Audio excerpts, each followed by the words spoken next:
The following is a special edition of the Weekly Outlook podcast in celebration of the 150th anniversary of Alexander City.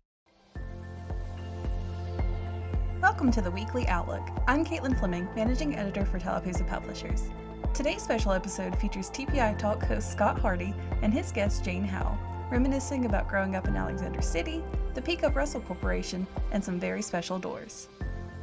Welcome in and thanks for joining us for this special edition of TPI Talk. My name is Scott Hardy and I'm glad to be able to partner with Tallapoosa Publishers and Alexander City Outlook as we celebrate and highlight the 150th anniversary of Alexander City. Today I'm joined by a very special guest and someone who is very familiar with Alex City, and that is Miss Jane Howell. Jane, thanks for joining us. Sure, absolutely, my pleasure. So, you and your family have been a part of Alexander City for decades, really a lifetime. Yep. Will you provide some insight into what it was like to grow up in Alex City and ultimately raise a family here? I will. Growing up in Alexander City in the 50s and 60s was really special. It's like one of those old sitcom movies that, from the 50s that where everything was safe. We played outside until dark every night. We had the milkman came twice a week, dropped off fresh milk, picked up the old containers. The Avon lady came once a month.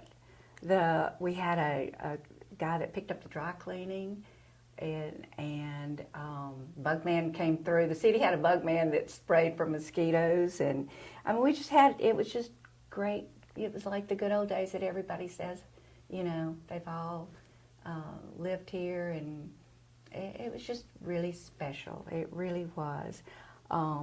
Most everybody, my dad worked for Russell, and most everybody either worked for Avondale or Russell or, the city. And we had four schools. We had Avondale, Russell, Laurel, and City School, and I went to City School. But since my dad worked at Russell, we went to every function at Russell School. Miss Julia Russell put on a lot of programs there, and so we attended that. We went to Russell Swimming Pool, which was everybody took lessons there, and that was a big deal. And we stayed there in the summertime.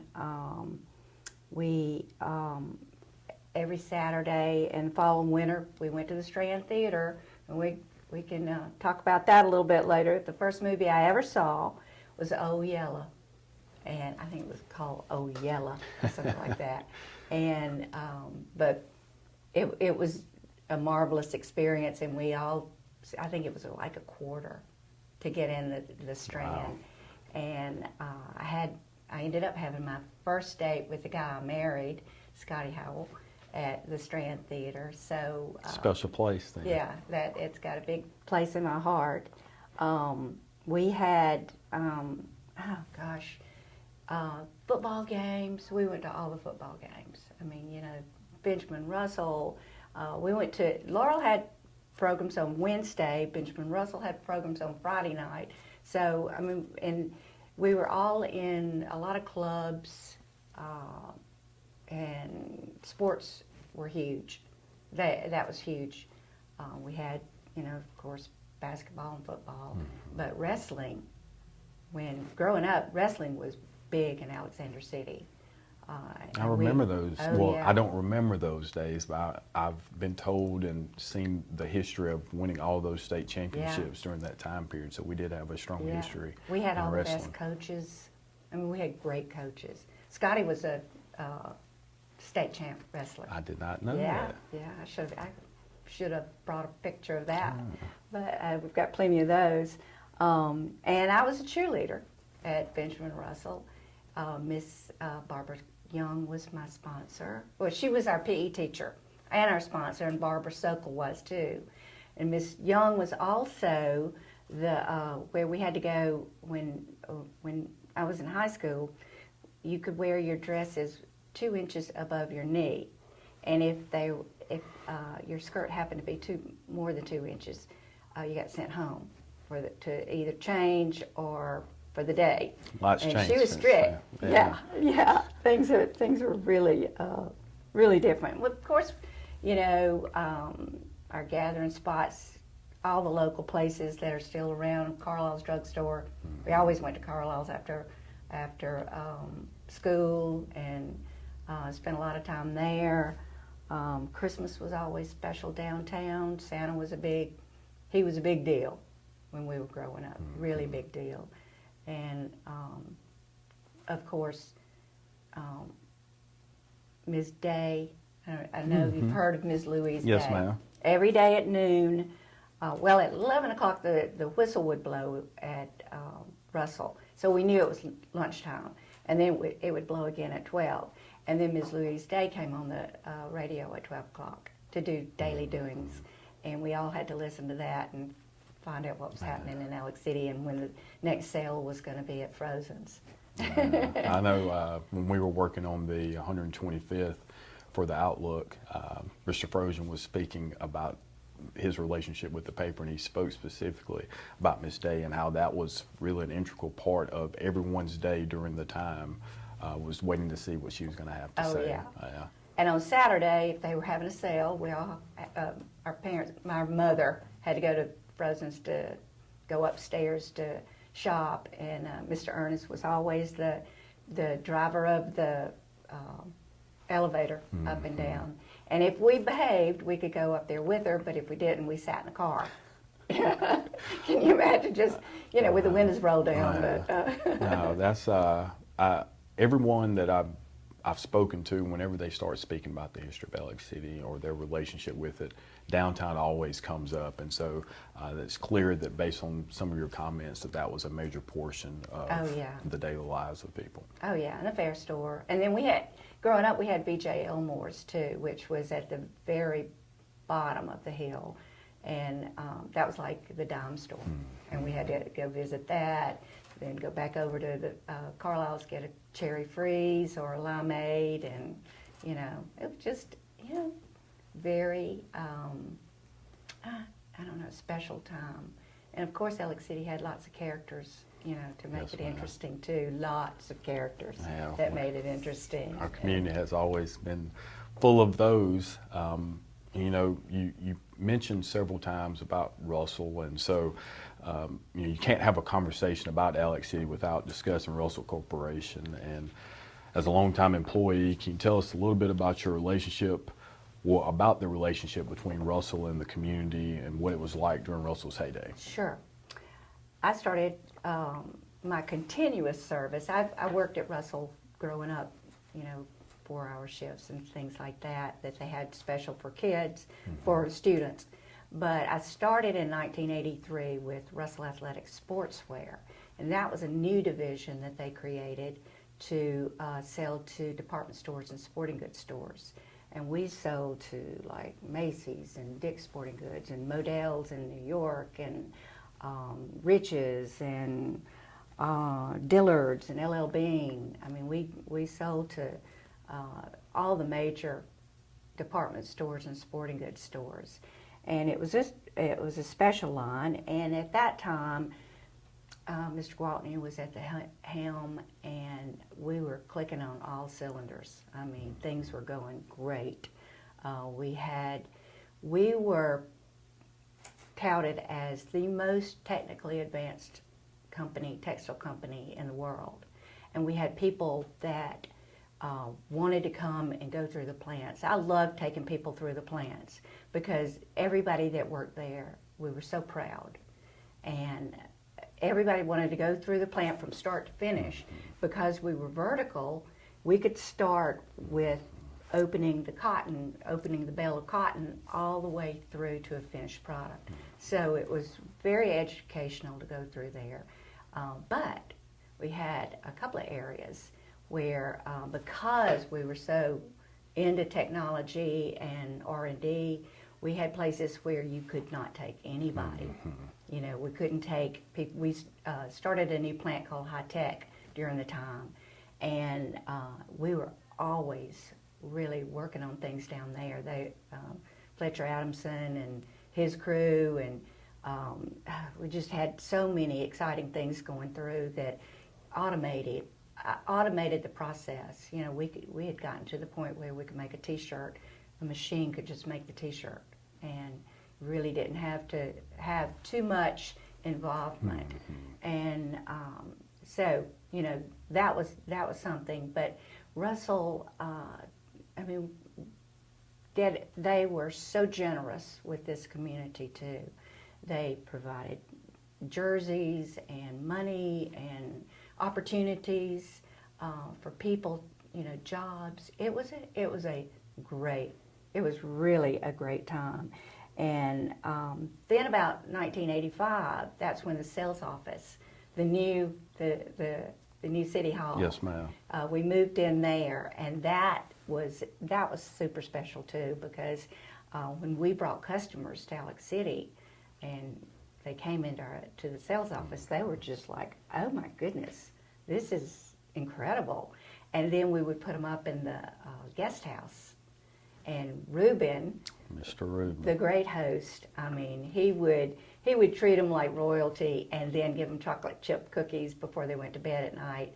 And boy, they loved that. And then we always tried to take them to the lake, because, I mean, you know, being in a city or wherever, most of them didn't have the opportunities that we have had to take people on boats and, you know, go to a restaurant on the lake. And they loved it. They loved coming here, and they would rather come here and visit with us and work with us here than us go there. So that was a great opportunity too. About 1987, I think, was when Russell was named one of the top Fortune 500 companies in the United States. And I mean, that was the, you know, top right there. Then our R&D department developed a new fabric called New Blend, and that's when we really started to, you know, it was a special fabric that fleece traditionally had pills on it with the polyester, and we developed, our R&D department developed a fabric called that didn't pill. So we switched Jerseys did it first, but they switched all the products over to the fleece products over to this fabric, and then Russell Athletic did it as well. And we had our 50/50 product, our 698, our 696, our 695, our 697. You remember them? I do. Because you worked, at the retail store. Yes, ma'am. And, but that was our bread and butter. Mm-hmm. And 20% of our products, that constituted 80% of our sales. I mean, that was our bread and butter. In the fall and winter, we sold fleece. In the summer, we sold T-shirts, 100% cotton T-shirts and 50/50, 50 poly, 50 cotton T-shirts. So, you know, it was a really good experience. I wouldn't take anything for it. I really wouldn't. Yes, ma'am. And I love hearing people talk about their experiences with Russell and that connection with the community. A lot of people my age grew up around it. You know, I'm 35, and I caught the tail end of what it was like to have been in the heyday. I was 10 or 12 years old, but you mentioned the guest house, and so my dad worked at the lunch bunch, and so I would get to be around it a little bit. And so when I'm trying to explain to people now how it was, they don't really have the same concept of maybe what you and I, especially you, would say about Russell and the community itself. But the things that they were able to provide and make this community what it was is ultimately why people love Alex City to begin with. Absolutely. Yes, ma'am. Well, before we let you go, you did mention Strand Theater, so I did want to ask you this. I've been told about these famous doors from the old Strand Theater. What's the story behind that? Well, when they tore the theater down, you know, they took that whole section down where Strand Park is right now. There were buildings all the way, graves, furniture, and there was a dry cleaners, 1 hour dry cleaners at the bottom of the hill. And so they tore that down, and Main Street saved the doors, and they saved pieces of memorabilia from the Strand. So, and then they had an auction. So I said, we are going to that auction, and I want those doors because that's our first date. So we went to the auction, and they had there are two sets of them because they're double doors when you went in. So we got the doors, and Scotty took the doors, took the hardware off the doors, and had it redone, and then painted it. And we had to replace the glass because the glass was broken. But that when we built our house, those are front and center in our house, and they're special, and we absolutely love it. That's awesome and a very special memory, and I'm glad you guys were able to recapture that. Obviously, you guys have been married for many, many years now, and for that to be the starting point and that to still be in a position in your home, I think is wonderful. Yeah, it's fun. It's fun, and Sam Bradshaw purchased the S that was on the strand, and he gave it to me, and I took it to the sculpture downtown, where we've got all the horns and everything in Strand Park, and we put it on the sculpture. So next time you ride through town, if you see that S on there, that came from the Strand Theater. So that was original as well. Well, I'll be sure to check that out. Yeah, you got to. Yes, ma'am. Well, Ms. Howell, I really appreciate you joining us today and shedding some light on your experiences with Alex City and where it was and to where it is now. But again, we thank you for spending a little bit of time with us and look forward to joining with you soon. It's my pleasure. Yes, ma'am. Well, this has been another edition of TPI Talk. See you next time. Thanks for joining us for the special edition of the Weekly Outlook. To be notified when we upload our next episode, like the podcast on Spotify, Google Play, Apple Music, or wherever you listen to podcasts. You can support the Weekly Outlook by subscribing at alexcityoutlook.com/subscribe, or click the listener support link below.